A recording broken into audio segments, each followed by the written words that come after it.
Hello everyone, I am Dr. Ava Kumari, Assistant Professor, Nimala College. Today our topic of discussion is from ISC Second Year Mathematics and the topic is determinant. So let us first we understand what we mean by determinant.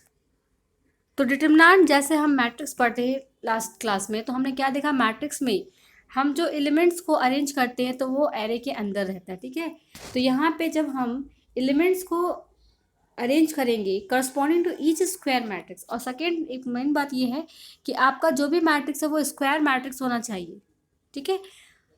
जैसे हमने यहाँ पे एक square matrix लिया ए equal to, ये matrix का sign है यहाँ पे देखिए हमने इस तरह से इनक्लोज करके लिया है, ये मैट्रिक्स का सिंबल है। तो A11 A12 A13 A1n A21 A22 A23 A2n up to dotted ऐसे करते हैं हमने कितने एलिमेंट लिए ANN। तो ये कितने ऑर्डर का है, ये ऑर्डर है यहाँ पे हमारा n क्रॉस n ऑर्डर का, मतलब ये स्क्वायर मैट्रिक्स हुआ। There associated an expression call the determinant of A. तो बस इसी मैट्रिक्स को हम एक एक्सप्रेशन में जब एक्सप्रेस करते डालते हैं तो वो उसको हम क्या कहते हैं, डिटर्मिनेंट ऑफ ए कहते हैं। जैसे कि यहाँ पे हम इसी मैट्रिक्स को हम लिखते कैसे हैं, डिटर्मिनेंट ऑफ ए और मॉड ए, ठीक है। तो इस मैट्रिक्स को हम यहाँ पे ब्रैकेट ना देते हुए अगर इसको डिटर्मिनेंट ऐसे बना दे, जस्ट टू स्ट्रेट लाइन्स। अब जो हमारा यहाँ पे जो मैट्रिक्स दिख रहा है ये हमारा क्या है, डिटर्मिनेंट बन गया। तो हम यहाँ कह सकते हैं or determinant of A is equals to this one. A जैसे डिटर्मिनेंट के सिंबल में क्या दिया हमने कि डिटर्मिनेंट का मतलब है कि दो मॉड दे के उसके बीच में एलिमेंट को लिखते हैं, ठीक है। तो इस तरह से लिखा हमने, तो इसके एलिमेंट को हम यहाँ पे लिखें तो यही हमारा क्या है, डिटर्मिनेंट। अब यहाँ पे दो बातें बहुत इंपॉर्टेंट हैं। वो पहला ये कि each determinant has a fixed value. जब हम इसके बाद जब हमने मैट्रिसेस सॉल्व किया था तो मैट्रिसेस में कोई फिक्स वैल्यू हमें नहीं मिलता था, लेकिन डिटर्मिनेंट को जब हम सॉल्व करते हैं तो डिटर्मिनेंट को सॉल्व करने का हमें एक फिक्स्ड वैल्यू मिलता है, वहाँ पे हमें एक्सप्रेशन मिलता था, यहाँ पे हमें वैल्यू मिलेगा। और इस determinant of the non square matrix are not defined. तो नॉन स्क्वायर मैट्रिक्स कहने का मतलब है अगर हमारे पास कोई डिटर्मिनेंट है मान लो इस तरह से और इसका ऑर्डर है 2x3, तो इसका सल्यूशन हमें कभी नहीं मिलेगा, ठीक है। हम कभी इसको डिफाइन नहीं कर सकते। लेकिन अगर यही मैट्रिक्स हमारा क्या है 3x3 का होगा तो इसके लिए हमारा क्या सोल्यूशन क्या है, ऑलवेज हम फाइंड आउट कर सकते हैं, ठीक है। तो value of the determinant of order 1 क्या है ये देखते हैं हमारा। तो वैल्यू जो है डिटर्मिनेंट का ऑफ ऑर्डर 1 का वो है 1x1 matrix is defined as mod A, okay, and this is equals to A. Next है the value of determinant of order 2। अब ऑर्डर 2 का अगर मैट्रिक्स है सॉरी डिटर्मिनेंट है तो हम उसकी वैल्यू कैसे निकालते हैं। तो ऑर्डर 2 के लिए हमें क्या चाहिए, 2x2 का मैट्रिक्स होगा, मतलब कितने एलिमेंट होंगे, टोटल 4 एलिमेंट्स होंगे। तो देखो यहाँ लिखा हमने A11 A12 A21 A22 और ये डिटर्मिनेंट का सिंबल, ठीक है। जब इसको हमें सॉल्व किया तो हमें क्या मिल रहा है, यहाँ पे इस तरह से क्रॉस मल्टीप्लाई करते हैं, पहले इधर से इधर डायगोनली और उसके बाद फिर नीचे से ऊपर की तरफ जाते हैं डायगोनली, ठीक है। तो हम लिख रहे हैं A11 इंटू A22, बीच में एक माइनस का साइन जरूर लगाना है, देन A21 इंटू A12। तो यहाँ पे जो वैल्यू हमें मिलेगा यही हमें क्या देगा, डिटर्मिनेंट ऑफ ए देता है, ठीक है। तो हम देखते हैं इसके आगे कि कैसे फिर हम डिटर्मिनेंट को फाइंड करने के लिए क्या क्या टर्म्स हम यूज करेंगे।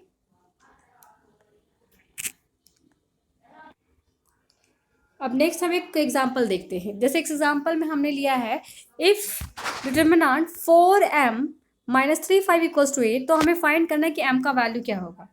याद करिए लास्ट जब हमने लेक्चर दिया था मैट्रिसेस का तो वहाँ पे कोई फिक्स वैल्यू हमें नहीं मिल रहा था। हम क्या करते थे, देखते थे कि दोनों अगर सिमिलर मैट्रिसेस है तो हम उनके एलिमेंट को कंपेयर करके, अगर 2x2 का है 2x2 का राइट साइड में भी है तो दोनों को कंपेयर करके हम वहाँ पे x y z की वैल्यू निकाल देते। लेकिन जब डिटर्मिनेंट की बात करते हैं तो हम कंपेयर नहीं करते, हम सॉल्व करते हैं। तो यहाँ पे हम सॉल्व करेंगे। तो जैसे हमारा ये क्वेश्चन है कि ये डिटर्मिनेंट की वैल्यू 8 दी हुई है तो हमें m की वैल्यू फाइंड करनी है, ठीक है। तो हम सॉल्व करते हैं इसे। देखिए पहले हम डिटर्मिनेंट इक्वल टू 8 लिख लिया, दिस अप्लाई कैसे मल्टीप्लाई करें, ऊपर से नीचे आ रहे तो 4 इंटू 5, तो 4 इंटू 5 लिखा, फिर -3 इंटू एम और बीच में क्या है एक माइनस की साइन ज़रूर देनी है, तो बीच में माइनस का साइन दिया, फिर -3 इंटू एम, तो ये हमें क्या दिया, इक्वल टू क्या है 8 है, तो इसलिए हम इम्प्लाइज का साइन देंगे। फिर ना 4 into 5 is 20, then minus minus plus 3m equal to 8 and this implies 3m equal to -12 and m equals to -4। तो ये सिंपल सा क्वेश्चन है, ये 1 नंबर की क्वेश्चन में आपके एग्जाम में पूछे जाते हैं, तो आप लोग ध्यान रखिएगा। अब देखते हैं कि कैसे हम वैल्यू निकालते हैं डिटरमिनेंट का। अगर ये हमारा ऑर्डर 3 का हो, 2 ऑर्डर का तो हमने देखा सिंपल मल्टीप्लाई करना है, आपने बीच में माइनस का साइन लगा के सॉल्व करके हम वैल्यू फाइंड आउट कर लेते हैं। लेकिन अगर हमारे पास 3 ऑर्डर का हुआ तब हम कैसे मल्टीप्लाई करेंगे, कैसे हम इसका सोल्यूशन देखेंगे। तो इसके लिए हमें 2 चीज़ों की ज़रूरत पड़ती है। पहला है हमारा माइनर और दूसरा है हमारा कोफैक्टर। तो माइनर का मतलब क्या है, छोटा, ठीक है। जैसे अभी हमारा क्या था 2 क्रॉस 2 का था, हम देख रहे 2 क्रॉस 2 कैसे सॉल्व करते हैं। तो उसी तरह से बड़े वाले डिटरमिनेंट जब हमें मिलेंगे तो उसके हम छोटे छोटे डिटरमिनेंट में चेंज करेंगे।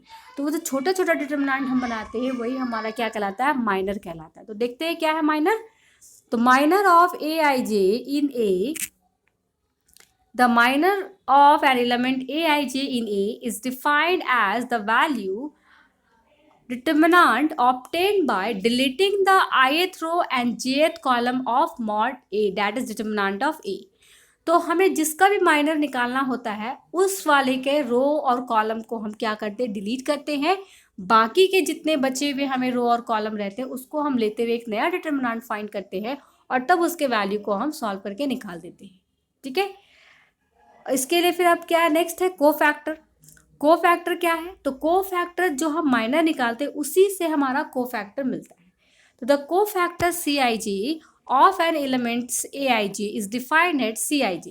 यहाँ माइनर को हमने MIJ का नाम दिया है, ओके, और कोफैक्टर को हम CIJ का नाम दे रहे हैं। तो CIJ equal to what, -1 to the power I plus j, -1 to the power I plus j is very very important if I have going to find the CIJ। तो मुझे ये निकालना बहुत ही ज़रूरी होता है और तब हम इसमें इंटू कर देते हैं हमारा जो भी माइनर निकला है उसी, ठीक है। तो यहाँ पे I और J की जो भी वैल्यू होगी वही I और J यहाँ पे क्या होगा, ऐड होगा, और वही I और J का माइनर यहाँ पे हम क्या करेंगे, यूज़ करेंगे। तो ये वैल्यू हमें देता है एक एलिमेंट हमारे डिटरमिनेंट का, कोफैक्टर। अब आते हैं कि मान लीजिए हमने MIJ कोई माइनर ले लिया और हमारा डिटरमिनेंट क्या है, तो हम बोल रहे हैं find the minor and cofactor of the element of the determinant del equals to A11 A12 A13 A21 A22 A23 A31 A32 A33। तो ये हमारा क्या है, यहाँ पे हमने हमारे एलिमेंट को दिखाया है, एक हमने डेल नाम का डिटरमिनेंट ले लिया। अब हम इससे क्या है, कोफैक्टर निकालने हैं, इसके माइनस निकालने। तो कोफैक्टर हम क्यों निकाल रहे हैं, कोफैक्टर हम इसलिए निकाल रहे हैं तो जब हमें इन्वर्स निकालना दिया जा रहा है, डिटरमिनेंट दिया गया है और हमें कहा जा रहा है कि इन्वर्स निकाले, तब हम ये कोफैक्टर के हेल्प से भी इन्वर्स निकाल सकते हैं। इसके पहले हमने क्या पढ़ा, एलिमेंट्री ऑपरेशन की हेल्प से इन्वर्स निकालना। बट जब मैट्रिक्स का हमें इन्वर्स निकालने दिया जाता है तो हम कोफैक्टर निकाल के उसको डिटरमिनेंट में चेंज करते हैं, फिर उसका कोफैक्टर निकालते हैं और तब हम उसके इन्वर्स को भी फाइंड आउट कर सकते हैं। तो हम बाद में ये भी देखेंगे क्वेश्चंस को, पहले हम देखते हैं कैसे माइनस लिखते हैं। तो देखो जैसे हम M11 लिख रहे हैं, तो M11 लिखने के लिए हमें क्या देखना है, देखो यहाँ पे क्या है, पहला रो है पहला कॉलम, M11 का मतलब, तो पहला रो को काटेंगे, पहले कॉलम को कैंसिल करेंगे, तो हमारे पास जो बच जाता है वो क्या है, ये छोटा वाला, ये देखो ये हमारा एक डिटरमिनेंट में फॉर्म हो जाएगा। तो हम क्या लिख रहे हैं, determinant A22 A23 A32 A33। समझ में आया। और अब इसे क्या करना, सॉल्व करना। तो 2 क्रॉस 2 का तो हमें पता है कैसे सॉल्व करते हैं, ऊपर वाले को नीचे वाले से मल्टीप्लाई करते हैं, बीच में एक माइनस का साइन, फिर नीचे और आपस में इधर डायगोनली इसको मल्टीप्लाई करके लिखते हैं। तो हम लिख रहे हैं A22 into A33 minus A23 into A32, ठीक है। अभी सिर्फ हम लोग माइनर की बात कर रहे हैं, हमने कोफैक्टर की बात नहीं कर रहे। नेक्स्ट आते हैं M12। तो M12 पे जैसे आएंगे तो देखो M12 का मतलब क्या हुआ, पहला रो दूसरा कॉलम, पहला हमेशा रो को डिफाइन करता है, दूसरा हमेशा कॉलम को। तो पहले 1 है तो पहला रो, तो पहला रो को काट देते हैं। फिर क्या है, सेकेंड कॉलम, तो सेकेंड कॉलम को हटा देते हैं, इसे भी हटा दिया हमने। तो देखो अब हमारे पास क्या बच गया, हमारे पास बच गया एक डिटरमिनेंट में A21, तो हमने A21 लिखा, A31 तो A31 लिखा, फिर है A23 तो A23 लिखा, A33 तो A33 लिखा। तो इस तरह से एलिमेंट को लेते हुए हमें ये 2 क्रॉस 2 का हमने क्या किया, डिटरमिनेंट बना लिया। अब इसका सॉल्यूशन निकाल देंगे आगे हमें। सिमिलर वे में M13 निकालेंगे तो पहला रो को काटे और तीसरे कॉलम को काट दिया। अब क्या मिला, A21, A22, A31, A32। देखो यहाँ पे फिगर में देखते जाओ तो ये मिला, तो ये हमें डिटरमिनेंट के अंदर हमने रख लिया इसको। अब इसे हम सॉल्व करेंगे तो A21 A32 minus A31 A22 हमने एलिमेंट को डाल दिया, तो ये हमारा क्या निकल गया, हमारा माइनर निकल गया। किस लिए, पहले रो के थर्ड कॉलम के लिए। ठीक है, तो M13 हमारा यहाँ पे मिल गया। अब इसी तरह से हम आगे का देखेंगे कैसे करते हैं। देखो आगे हमारा क्या है, फिर है M21 निकालना है, M22, M23, जितने भी हमारे पास एलिमेंट है उस एलिमेंट के अकॉर्डिंग हम क्या करेंगे, उसका माइनर निकालते हैं। 3x3 का था, तो जितने भी हमारे पास सेल में एलिमेंट है सारे एलिमेंट के अकॉर्डिंग हम क्या करेंगे, उसका माइनर फाइंड करेंगे। तो यहाँ पे 9 एलिमेंट है, तो 9 एलिमेंट्स के करस्पॉन्डिंग हमें 9 माइनस मिलेंगे। तो नेक्स्ट देखो हमारा क्या है, M21 का मतलब क्या हो गया, सेकेंड रो फर्स्ट कॉलम काट दिया। तो जो बचा हमारे पास A12, A13, A32, A33 लिखा, सोल्यूशन दे दिया। सिमिलरली जब 22 की बात करेंगे तो सेकेंड रो सेकेंड कॉलम हटा दिया, जितने एलिमेंट्स बचे A11, A13, A31, A33 को रखेंगे डिटरमिनेंट में, और ये 2x2 का हमारा बन गया डिटरमिनेंट। अब सॉल्व करके हमने इसके वैल्यू को यहाँ पे लिख दिया। सिमिलरली हमने फाइंड कर लिया है M23, M31, M32 and M33। समझ में आ रहा है, आई होप कि आप लोगों को समझ में आ रहा है। अगर नहीं समझ में आया हो तो प्लीज़ कमेंट बॉक्स में कमेंट जरूर करना। ठीक है, तो इतने वैल्यू हमें क्या हो गए, मिल गया। अब हमें क्या निकालना है, को फैक्टर निकालना। तो देखते हैं को फैक्टर कैसे निकालेंगे। ठीक है, चलते को फैक्टर के लिए। देखो यहाँ पे हमारा को फैक्टर देखते हैं। तो जो हमने वहाँ पे एलिमेंट निकाल के रखा है उन्हीं एलिमेंट के हेल्प से हमारा क्या होगा, यहाँ पे आप को फैक्टर बनेगा। ठीक है, तो को फैक्टर में हमारा बस एक चीज़ क्या करना है हमें। देखो जब को फैक्टर हम बना रहे हैं तो हमने याद रखना कि C11 का वैल्यू क्या दिया था हमने, याद करो। जब C11 हमने रखा है तो C11 का वैल्यू क्या रखा है, C11 का मतलब हो गया आपका 11 पहला रो का पहला कॉलम। तो यहाँ पे क्या लिखना है, -1 टू द पावर 1 + 1। जो वैल्यू यहाँ पे होगा IJ का वही वैल्यू यहाँ पे हमें क्या करना है, ऐड करना है। तो 1 + 1 देन M11 का वैल्यू अभी हमने निकाल के रखा था प्रीवियस पेज पे, तो उस वैल्यू को हमने यहाँ लिखा। और क्योंकि -1 की पावर 2 है तो वो पॉजिटिव देगा, इसलिए ये सारे वैल्यू एज इट इज रहेंगे। नेक्स्ट आते हैं C12 पे। C12 का मतलब क्या हुआ, -1 to the power 1 + 2 into M12। अब तो M12 समझ में आ रहा है क्या है। तो ये वैल्यू क्या मुझे देगा, नेगेटिव, क्योंकि क्या है -1 का पावर क्या हो गया, 3 हो गया, तो ये मुझे दिया नेगेटिव वैल्यू। देखो यहाँ नेगेटिव ऑफ M12 ऑलरेडी हमारे पास है, उसको हमने लिख लिया। सिमिलरली C13, तो C13 क्या है, -1 to the power 1 + 3 into M13। M13 की वैल्यू हमने निकाल के रखा, और यहाँ पे -1 टू द पावर क्या हो गया, 4, that is positive value. So we will write like this, A21 A32 -A31 A22। Okay, इसी तरह से हम फिर निकालेंगे हमारा AC21 C22 C23 and there after the next we have MC31 32 and then C33। ठीक है, समझ में आ रहा है। अब जैसे क्वेश्चन देखते हैं। क्वेश्चन में हमने लिखा है कि find the minor and cofactor of each element of A = 2। तो A आपको कोई एक डिटरमिनेंट दिया गया है और आपसे कहा जा रहा है क्या, उसके माइनर और उसके कोफैक्टर को निकालिए। ठीक है, तो सोल्यूशन करने के पहले सबसे पहले हमने क्या किया, मान लिया उसके माइनस क्या क्या है। तो माइनस को मैंने लिखा है M11 M12 M13। तो M11 क्या है, फर्स्ट रो फर्स्ट कॉलम के एलिमेंट को मैंने M11 रखा, फर्स्ट रो सेकेंड कॉलम के एलिमेंट के लिए M12 रखा, फर्स्ट रो थर्ड एलिमेंट के माइनर के लिए हमने M13 रखा। उसी तरह से 21 22 23 31 32 33। ओके, और को फैक्टर्स के लिए सिमिलरली हमने रख लिया C11 C12 C13 C21 C22 C23। यहाँ पे आपका है C31। Okay, here it is your C31, then C32, then C33। Okay, so देखते हैं कैसे हम लोग इसका माइनर निकालते हैं। तो माइनर के लिए देखो क्या करना है, क्योंकि पहले M11 निकाल रहे हैं तो पहला रो पहला कॉलम काट दिया हमने